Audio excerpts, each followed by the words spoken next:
Hello and welcome to Can Infinite. इस video में हम लोग बात करेंगे आर्टिकल 13 के बारे में। तो आइए देखते हैं आर्टिकल 13 को। तो आर्टिकल 13 क्लॉज 1 ये डील करता है प्री कॉन्स्टिट्यूशनल लॉ से। मतलब ये बोलता है 26 जनवरी 1950 के पहले अगर कोई भी ऐसा लॉ जो फंडामेंटल राइट को वायलेट करता है तो वो नल एंड वॉइड हो जाएगा और उसको कोर्ट में चैलेंज नहीं किया जा सकता है। तो ये है आर्टिकल 13 क्लॉज 1। अब आर्टिकल 13 क्लॉज 2 देखते क्या बोलता है। ये डील करता है पोस्ट कॉन्स्टिट्यूशनल लॉ से। मतलब ये बोलता है स्टेट ऐसा कोई लॉज नहीं बना सकता जो फंडामेंटल राइट को वायलेट करता हो। अगर स्टेट ऐसा कोई भी प्री कॉन्स्टिट्यूशनल या पोस्ट कॉन्स्टिट्यूशनल लॉज बनाता है तो supreme court and high court के पास ये पावर है कि वो उसको नल एंड वॉइड डिक्लेयर कर देगा और इसी को बोलते हैं पावर ऑफ जुडिशियल रिव्यू। लेकिन इसका एक एक्सेप्शन है, ये शेड्यूल 9 में अप्लाई नहीं होगा। इसको आगे डिस्कस करेंगे हम लोग, ठीक है। अब देखिए आर्टिकल 13 से रिलेटेड डॉक्ट्रिन ऑफ एक्लिप्स को।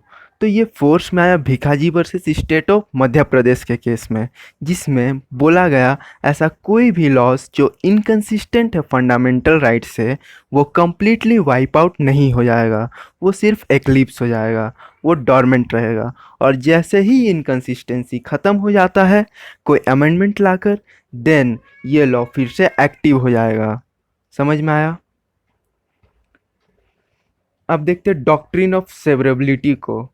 तो डॉक्ट्रिन ऑफ सेवरेबिलिटी ये बोलता है अगर कोई भी लॉस जो फंडामेंटल राइट को वायलेट करता है देन उस लॉस का जो ऑफेंडिंग पार्ट है अगर वो सेपरेट किया जा सकता है देन उसको सेपरेट करके हटा दिया जाएगा।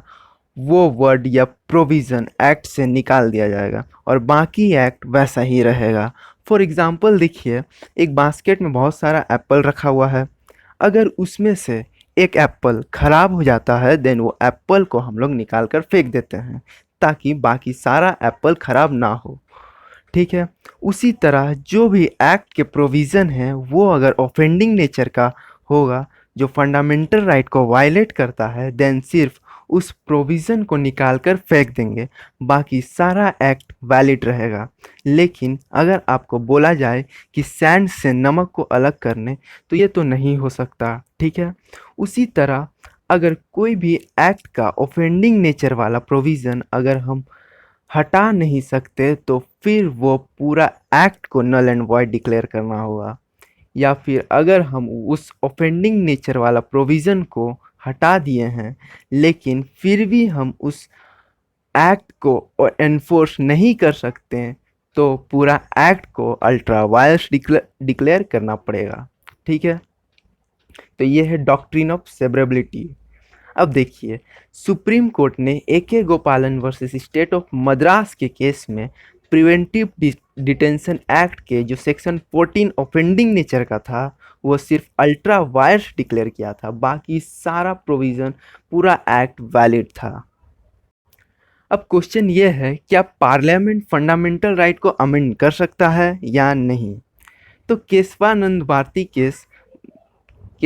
Bharti versus state of Kerala case में बोला गया कि पार्लियामेंट के पास ये पावर है, वो पूरा कॉन्स्टिट्यूशन को अमेंड कर सकता है, लेकिन कॉन्स्टिट्यूशन का जो बेसिक स्ट्रक्चर है वो चेंज नहीं होना चाहिए। तो ये था डॉक्ट्रिन ऑफ सेवरेबिलिटी। अब देखते हैं आर्टिकल 13 क्लॉज 3 क्या बोलता है। तो ये बात करता है डेफिनेशन के बारे में कि लॉ क्या होगा। तो क्या है, any order, any action, any legislation, any amendment which violates the fundamental right is not a law, rest others are law. तो समझ में आया, any action, any legislation, any amendment which violates the fundamental right is not a law, rest others are law. अब देखते हैं article 13 clause 4 क्या बोलता है। तो ये देखिए ये इंसर्ट किया गया था 24th कॉन्स्टिट्यूशनल अमेंडमेंट 1971 से, जो बोलता है कि अमेंडमेंट ये लॉ के डेफिनेशन में नहीं आएगा। समझ में आया।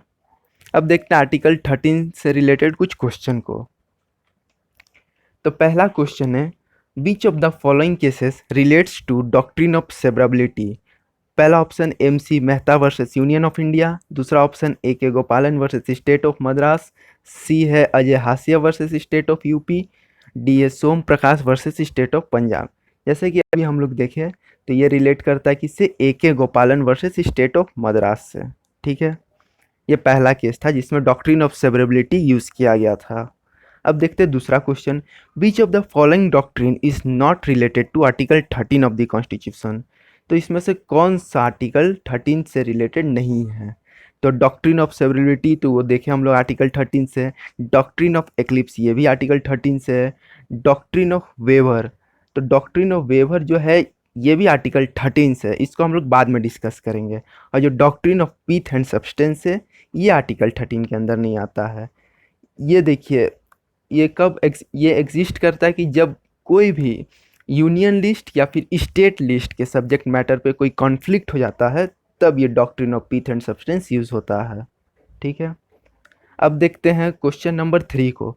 तो द क्वेश्चन नंबर 3 बोलता है the doctrine of eclipse applies to, मतलब डॉक्ट्रिन ऑफ एक्लिप्स अप्लाइज किस, मतलब किस पे अप्लाइज होगा। ठीक है, तो अब इसमें पहला ऑप्शन है पोस्ट कॉन्स्टिट्यूशनल लॉज से but only in respect to citizens, second option है both post constitutional laws as well as pre constitutional laws, C है only to pre constitutional laws and D है post constitutional laws but only in respect of non citizen. तो इसका option, इसका correct answer हो जाएगा B, both post constitutional laws as well as pre constitutional laws, ये दोनों ही में doctrine of eclipse apply होगा। मतलब क्या हुआ, article 13 clause 1 and article 13 clause 1 13 clause 2 दोनों में ही डॉक्ट्रिन ऑफ एक्लिप्स अप्लाई होगा।